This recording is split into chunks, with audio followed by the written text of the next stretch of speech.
Okay, so a very good afternoon to all of you.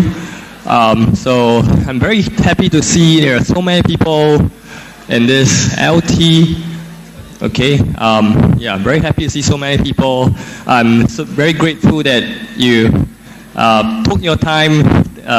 You went all the way to come down to NTU. I'm sure for most of you, it probably took you like 2 hours to get here, right? Because NTU is so far away.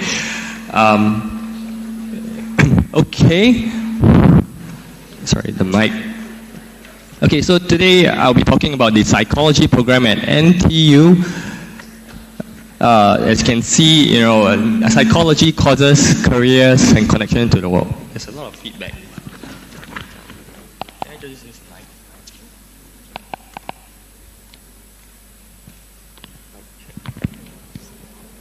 the mic? Mic check.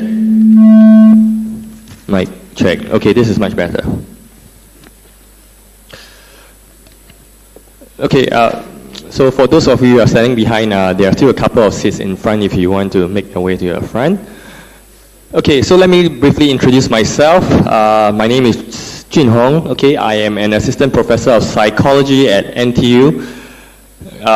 So long time ago, I did my bachelor's program at NUS Psychology, and immediately after my graduation, I did some work for 2 years, and then I did a PhD at the University of Hong Kong in Hong Kong. Okay, so that's another 4 or 5 years, and immediately after my PhD, I went back.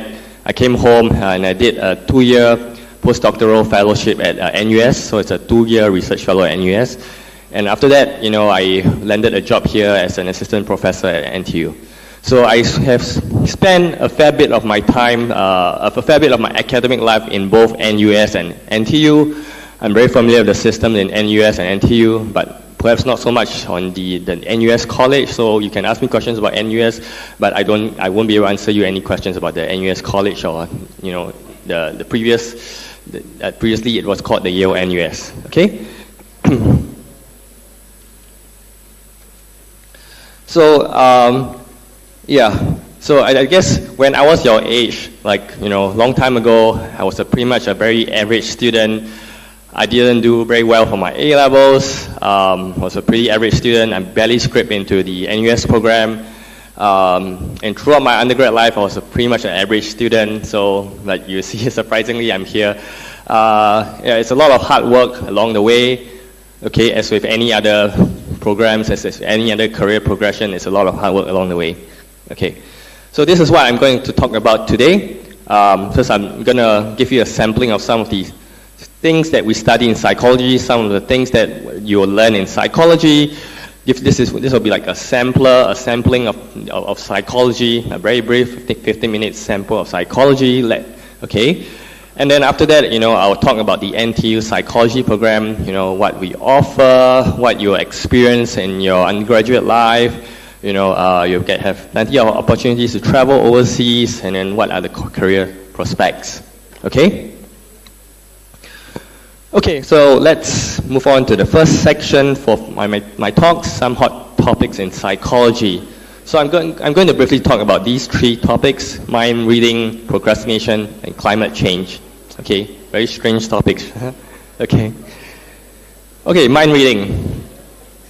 So psychology is the study of behaviors, thoughts, feelings, right? Attitudes, mind and behavior. So it does sound a lot like mind reading. You see that psychology, we are studying how you think, what are your thoughts. It really does seem like I'm trying to read your mind. Okay, and because of this, right? I guess a lot of my psychology students, they told me that their friends from other schools, from other faculties, they will always ask them, "Hey, can you read my mind? You know what I'm thinking? You know what number am I thinking about right now? From 1 to 10, what's the number I'm thinking of?" Right? So there'll be a lot of these questions, that you receive as a psychology student, and perhaps, if you're a psychologist, people will ask you this, "Can you read my mind?" Okay? So it gets pretty interesting. So a couple of years ago, right, in another university in Singapore, right, their psychology student society, right, they design a T-shirt that looks something like this. And so in front it says psychology, behind it says we don't read minds. Okay? So as psychologists, do we read minds or do we not? Okay? So this is what I would call a misconception, because some of us here, some of us psychologists, we do literally read minds, right? We do literally read your thoughts, attempt to, like make guesses on what you're thinking right now, how you're feeling right now. Okay, how psychologists or rather neuroscientists can read your mind, okay? Not in this way, not this way, okay? What we do it in a more scientific approach, right? We scan your brain.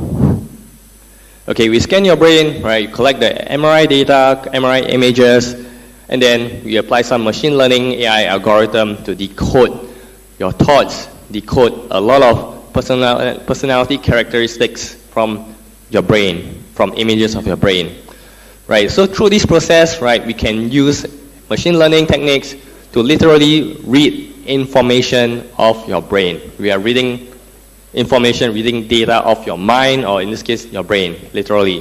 This is how we read your mind, okay? So we can tell whether you are depressed or not, whether you're feeling anxious or not, whether you're feeling stressful or not, how's your memory, are you suffering from dementia or not, right? What's your attention span, what's your personality like, what's your IQ score. You can do all of this, right? We are literally reading all this information from your mind or your brain, right? Okay, this is the scientific approach that we use that we are using to read minds or read brains. Okay, as you can see, we are pretty much very progressive here in psychology. We make use of a lot of AI, ML techniques, machine learning techniques in our study. Okay. So the next small topic that I would like to talk about is procrastination. I'm sure most of you have experienced this. Yeah. Okay. So if you have not experienced this, then it's probably something is wrong with you. Okay. So why do we procrastinate? Okay, very simple explanation, because we don't feel motivated, right? We don't have enough motivation to do the task. And also simply because we value immediate rewards more highly than future rewards, okay? And also sometimes because of peer influence, we see that our friends, our classmates, they are not working, so we are not motivated. We don't feel this pressure to get things going, to start work, right? Because everyone else is not doing anything at all, okay? So what does psychology tell us? Okay, so and another reason why we procrastinate is because we have too many choices, right? We can't decide what to do now. So what does psychology tell us? Psychology tells us that we should try to eliminate distractions. Okay, I believe this is a very common strategy. So you can go to somewhere quiet, where you put yourself in a quiet room where there is very limited distractions. So another way you can help reduce this procrastination is to break up the tasks into smaller parts. Why is this so? Because if you have one very big task in front of you, you'll require a great deal of motivation, determination to complete the task. If you can break up the task into smaller parts and see this task as a much smaller thing to complete, it will definitely require less motivation, right? If you can break up the task if you can break up a 5-hour task into a 1 hour, 5 times 1 hour task, you see that it's a lot easier to convince yourself to get started on this 1 hour task. You require less motivation. Okay? So another way to deal with procrastination is to limit your choices, right? So sometimes when you're at home, there's a lot of things you can do. You can watch the TV, play computer games, play with your siblings or something like that, okay? So what you can do is, go to somewhere where you don't have a lot of choices, like put yourself in an environment where there's nothing else you can do except work. Like maybe go to a library, right? Go to a library in a very secluded place in Singapore so that you cannot go downstairs to buy bubble tea or anything else, so that you have very limited choices, right? You can restrict your choices to only working on the task at hand, right? So that's how you can deal with procrastination. So these are some common strategies that are outlined by psychologists to deal with procrastination. I'm sure there are many other strategies, that you might learn in psychology. Okay. Okay, the other topic that I'd like to briefly talk about, that's climate change. I think climate change is becoming is increasingly a salient topic, salient issues for many of the among many of the younger generations. Okay, so what does psychology tell us about climate change? Or rather, how psychology can save the world from climate change? Okay, so climate change, this is a very huge topic, and psychologists have got quite an influential role in this topic on climate change, right? So what psychologists tells us, what years of psychological research tells us is that, instead of framing climate change as something that's very future, very distant, global, non-personal phenomenon, implicating the collective humanity. Like for instance, we often talk about the ice cap melting, we talk about the water levels rising. But do you actually directly feel the effects of the ice cap melting? No. Do you actually directly feel the effects of the water levels rising? No. I mean, not in Singapore. Maybe in Maldives they feel it, but in Singapore, we don't feel these consequences at all. Okay, so if you're going to talk to a Singaporean crowd about climate change, you're going to talk about ice cap melting, water levels rising. We can't relate to that. Okay. We should instead emphasize climate change as a present, local, and personal risk. Okay, something that is present and local. Let me give you an example. How does climate change affect us in Singapore? Okay, the weather is getting hotter. When the weather is getting hotter, what do? We switch on the aircon a lot more often. When we do that, what happens? Right? At the end of the month, our electricity bill becomes more expensive. Right? It hurts our wallet. We have less money to spend on anything else. Okay, yeah. So that's how you can convince someone to be concerned about climate change, to do something about climate change. By making it affecting them personally, by hurting their wallets. Don't talk about the long-term changes about ice cap melting, water levels rising. I mean, a lot of us, we can't relate to that. So talk about the immediate consequences that we feel. Talk about the painful consequences that we feel. Right, the weather getting very hot. Okay. So that's what I mean by facilitate a more effective engagement. Effective means get in touch with our emotions, right? You see, it hurts our wallet, very painful. Okay, experiential engagement.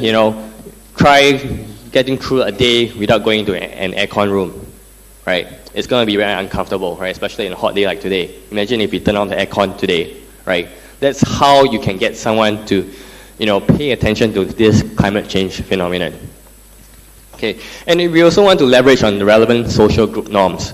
Okay, so unlike in Singapore, in Europe, in Canada, they have this culture, they have this norm of sorting out their garbage, their trash into recyclables and non-recyclables, biodegradables and non-biodegradables. Okay, so in Canada, say if you throw a food wrapper into a recycling bin, you get very weird stares. You get people staring at you, right? That's the cultural norm. That's the social norm. Right? Unfortunately, we don't have this social norm here. You go into the shopping mall, look at the recycling bin. You see that people are throwing like this bubble tea cups into the paper recycling bin, right? Unfortunately, we don't have this norm, but we should try to cultivate this norm, right? So that if someone put this into the paper recycling bin, you give them a weird stare, make them feel uncomfortable, right? Okay.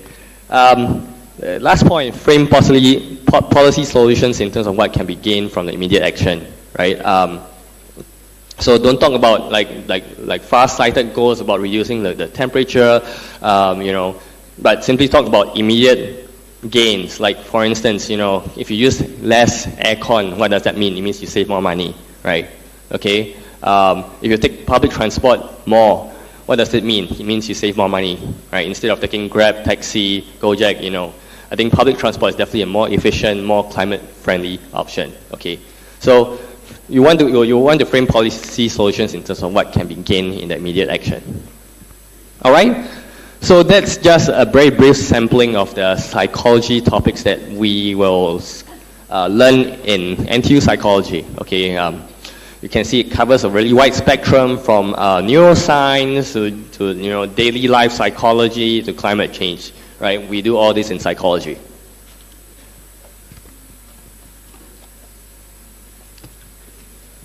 Okay. Okay, so now let me talk about the NTU psychology program. So first off, let me just show off these rankings.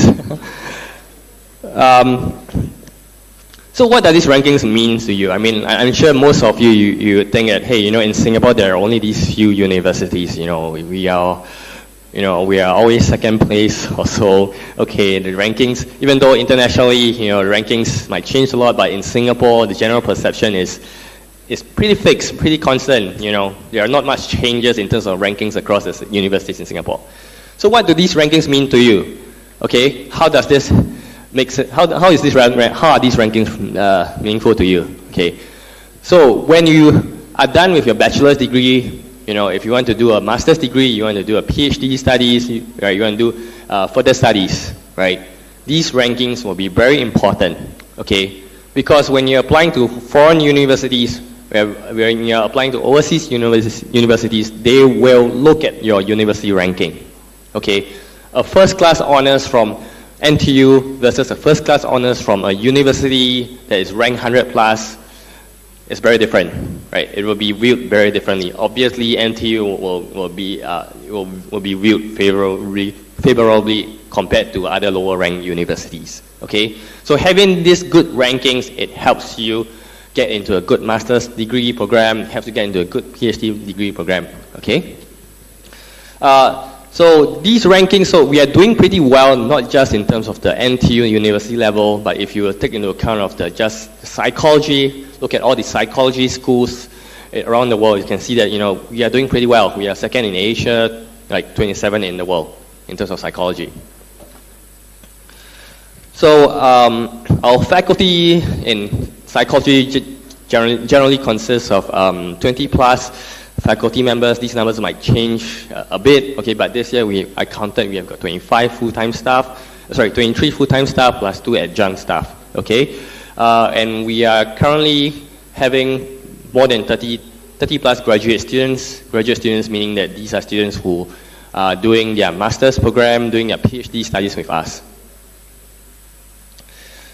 So for the undergraduate population, we are currently having around 500 plus students, so it's roughly about 100 plus every year, 100 plus per intake. Okay, these include students from the double major programs such as psychology or biological sciences. Okay, so if you count them in, we have about 100 plus per intake. Okay, and on top of these psychology majors, 15% of the students from the other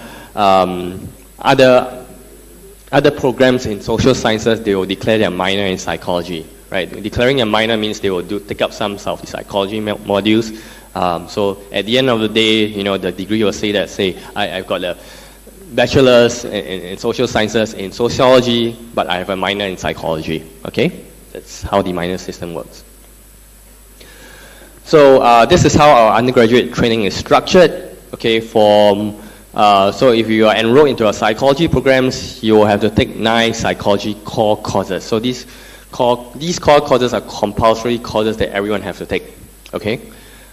Following which, right, you have a choice to pick any 10 courses from a basket of psychology courses.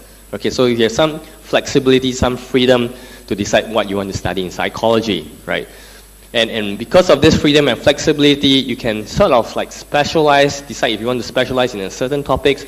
Like if you think that you want to, next time you want to work with kids, okay, you want to work with children, right? Then you can, take up all the psychology electives that are on the children population, like the child psychology, child abnormal psychology, right? You can have this flexibility to do a little bit of specialization, right, in your psychology program.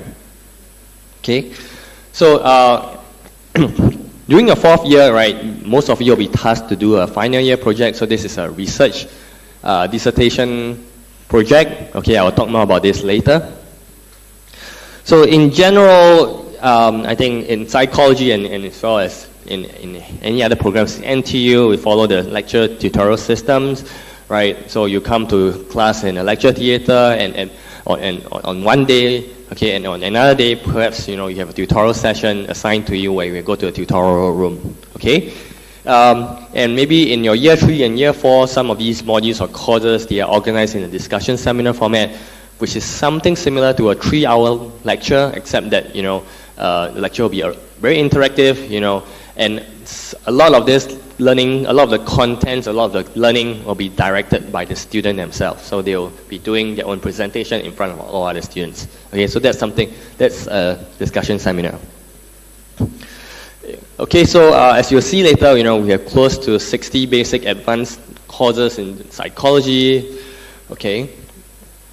So I believe, right, for some of you here, who have done very well for your A-levels or for some other examinations, right, you will be very fortunate to have many options, right? You will be thinking about, should I do psychology in NTU or should I do psychology elsewhere, right, in some other university in Singapore? Or should I do psychology overseas, right? Some of you, right, you did very well, you have this option, good for you, okay? So my advice to you, right, if you want to compare the psychology programs between the different universities, look at what they offer in terms of the courses, okay? Because this is where you can see the different strengths of the different universities, okay?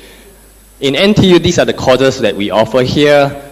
These might not be the same. So I think there might be some overlap in the courses offered in other universities. But here in NTU, I would say that, our strength, our unique strength falls in this biopsychology and cognitive neuroscience.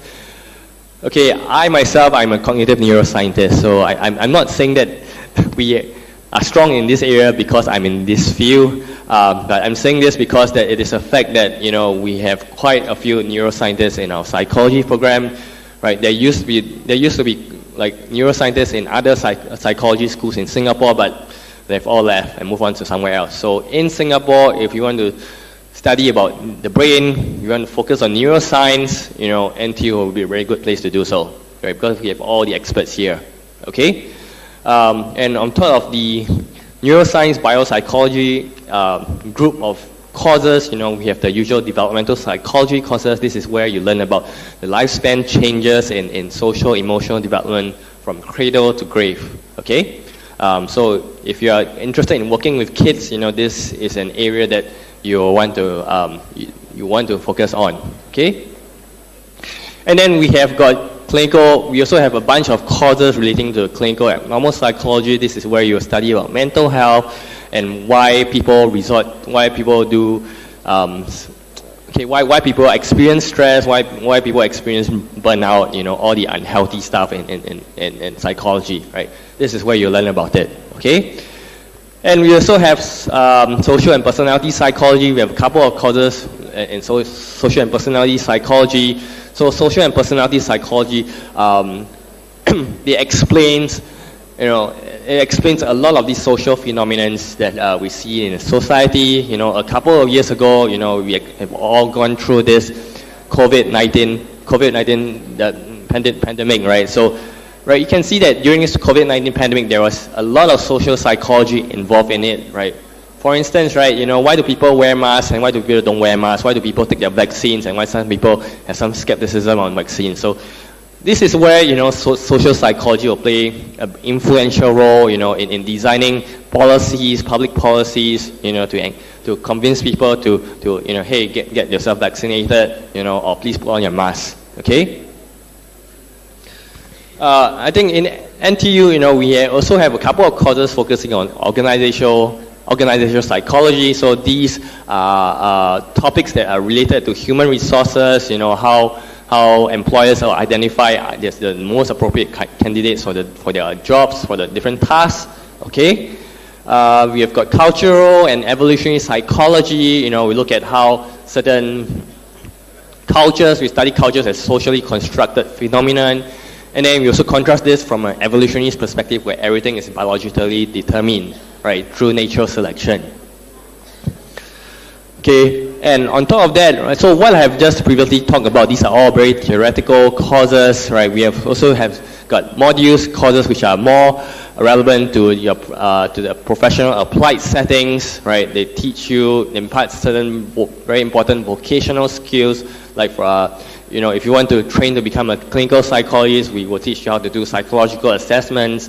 We will teach you, certain positive psychology strategies in dealing with stress. We teach you how to coach people, okay? Right, and we teach you how to do effective marketing, social media marketing. Because these are all like very applied type of courses, okay?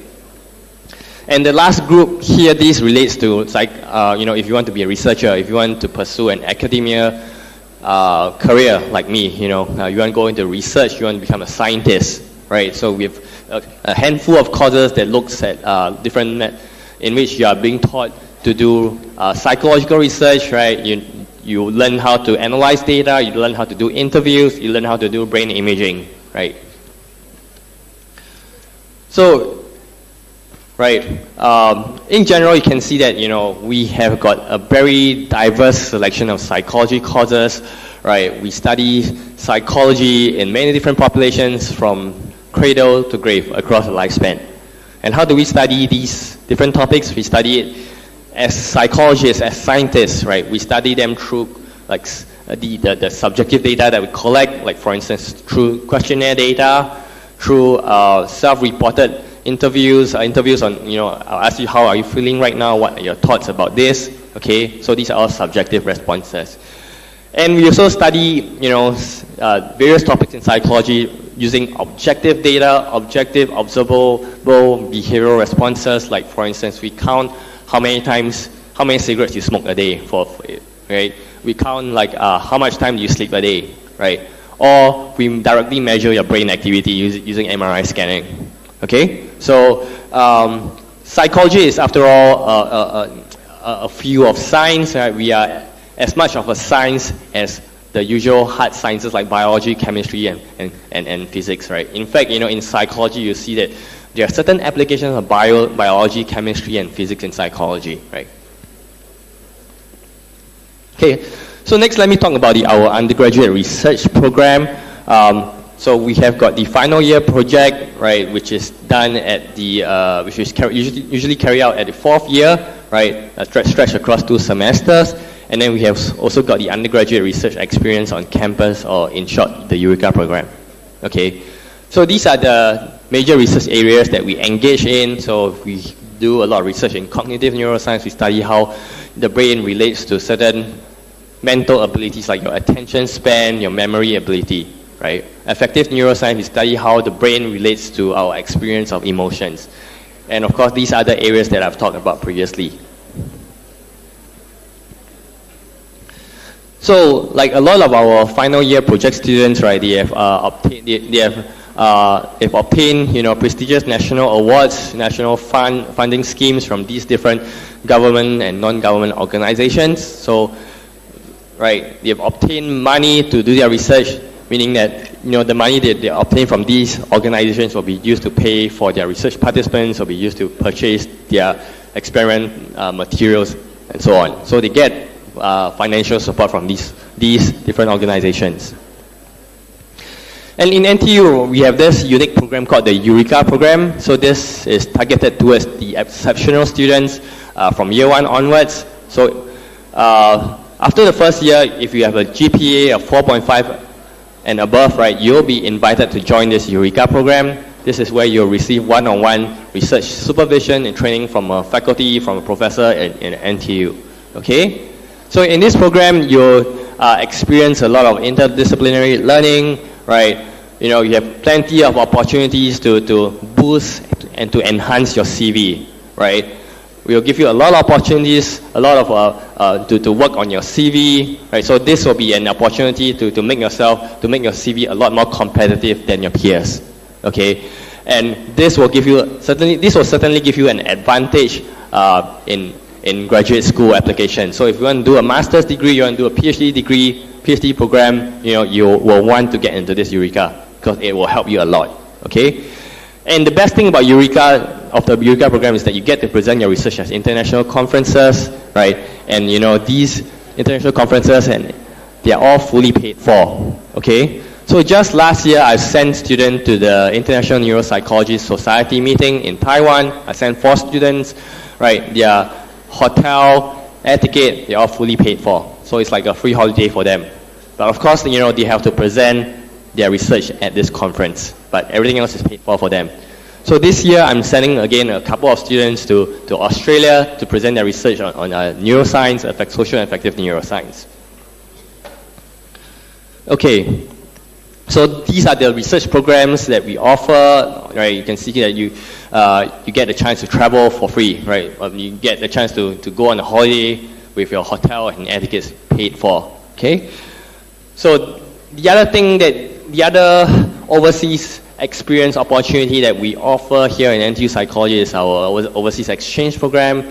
I guess this is not unique to psychology, but in general in NTU we have this overseas exchange program, right? So this is usually undertaken during the second semester, or the first semester in your third year. Okay, so the duration of this exchange varies according to different students and preferences. So usually it'll stretch across one full semester. Okay, so during this exchange program, right, you get to experience a different lifestyle, you get to experience a different curriculum, a different culture, right, in another university, in another country, right, and you pay the same NTU school fees, okay?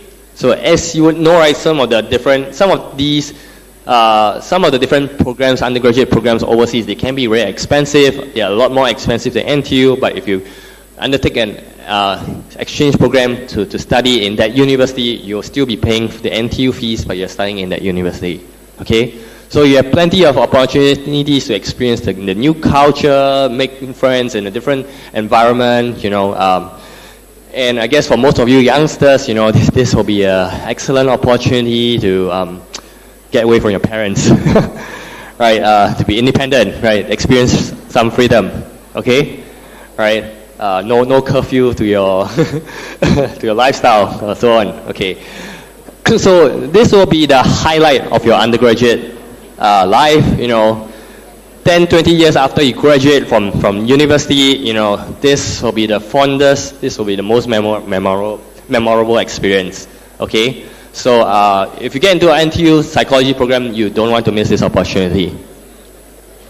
So these are the numbers for the for our exchange program. A lot of them went to different universities in Asia, Australia, Europe, and the US as well. Okay, so these are the numbers in 2019, and subsequently because of COVID-19, the numbers dropped. All right, but just last year, I think 2 years ago, we restarted this exchange program. Okay, good. Okay, so let me talk about going to the internship and careers prospects.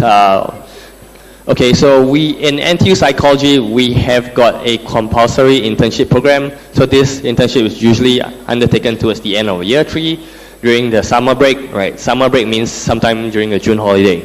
Okay, this is a credit-bearing program, meaning it means that this will count into your transcript. This will be required in order for you to graduate from our NTU Psychology program. So this is a 10-week long internship, right? You get to earn some money, right? So this is the goal of this internship is to prepare you for the workforce, right? Prepare you to get into a job, right? So it is also for you to try and test water, right? Like for instance, you want to know if if you are not sure that if you are okay with working with certain populations, like you don't know if you have the patience to work with kids, right? Then perhaps you can try an internship at a child care center, right? Spend this 10 weeks working with the kids, and then figure out if that's what you want to do. If you're comfortable with working with kids, if you have the patience with working with kids. Okay, so a lot of the times, right, these internship programs serve as a risk-free opportunity for you to try out certain jobs. Right, try out working with different populations to see whether you're comfortable working with them, right? If you feel that you're not comfortable with working with them, that's great. You can try something else, right? Next time, right? Okay. So I guess this internship also allows you to develop certain work skills, workplace skills, and very importantly, interpersonal skills. Like how do you work with colleagues who are above your level and below your level? Okay. So these are the numbers for the internship placements for the 2019. I think these numbers, they don't change much because usually we have most of our students, they will take up internships in the civil government sector, right? Or there will be another group who will be interning at non-government organizations, NGOs, like for instance, working with kids, working with elderly subjects. Okay. All right, and so these are the career pathways for psychology students. As you can see, just like our internships, right? Just like the profile of our internships, most of our students eventually get a job in the civil government sector, right? And of course, there's also another significant minority who end up working with the non-government organizations in the social service sector, okay? And then a small minority working in the private sector. So I'm sure you can see, right, these are the common job titles of our graduates. You see the title here, psychologist. So let me just explain, right? So for most of you who will graduate with a psychology degree program, psychology bachelor's degree, right, you will not end up with a psychologist. You will not end up in a job where you're given the title of psychologist, okay? Because in Singapore and in anywhere else around the world, if you want to be a psychologist, you need at least a master's degree, right? So it doesn't matter if you want to become a clinical psychologist. It doesn't matter if you want to be an educational psychologist or an organizational psychologist, right? You need at least a master's degree, okay?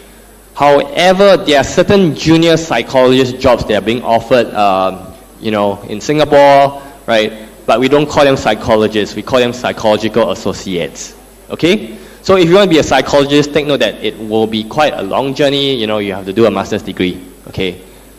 Apart from this, I think in Singapore there is an exception, right? The Singapore Police Force, SPF, they hire psychologists at the bachelor's level. But apart from the SPF, everywhere else in Singapore, everywhere else around the world, you need a master's degree. Okay, so these are the employers of our graduates. As you can see, again, civil and government sector and non-government sector as well, NGOs, okay? There are certain private sector employees as well. Okay, and these days, right, we have got a lot of really exciting mental health and psychology-related startups, right, in Singapore and elsewhere. We have got students who are employed by the startups. We have got students who start their own startups, right? If you're feeling adventurous, you can get yourself into one of these startups.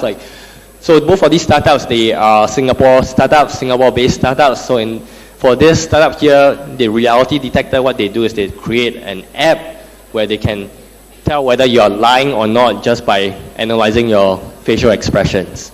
Okay, so there's a lot of psychology involved in this. So in this startup, right, they were previously hiring psychology students, psychology graduates to design psychological experiments. Okay, so in this other startup, this is called Neuro, right? They create a device to measure your brain activity, and they create a portable brain scanner that you can wear. They can walk around with it and measure your brain activity. Okay, so there are many of these startups in Singapore, right? If you're feeling adventurous, you might want to try them out. Okay. Okay, so I have come to the end of my talk. So let me wrap this up. So at NTU Psychology, our program is steeped in scientific reasoning. So we are, after all, a field of science, right? Okay, we have plenty of opportunity for you to experience the different disciplines. Okay, we have plenty of opportunities for you to boost your CV, to enhance your CV, right? We have plenty of opportunities for you to experience different cultures, right?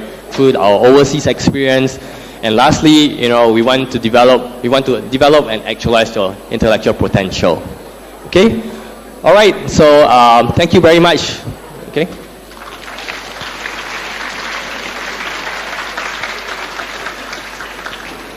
All right, so if you have any questions, you can come down and ask me. Okay, hello. Okay. Before you... Yeah. Okay, for those of you who have not visited...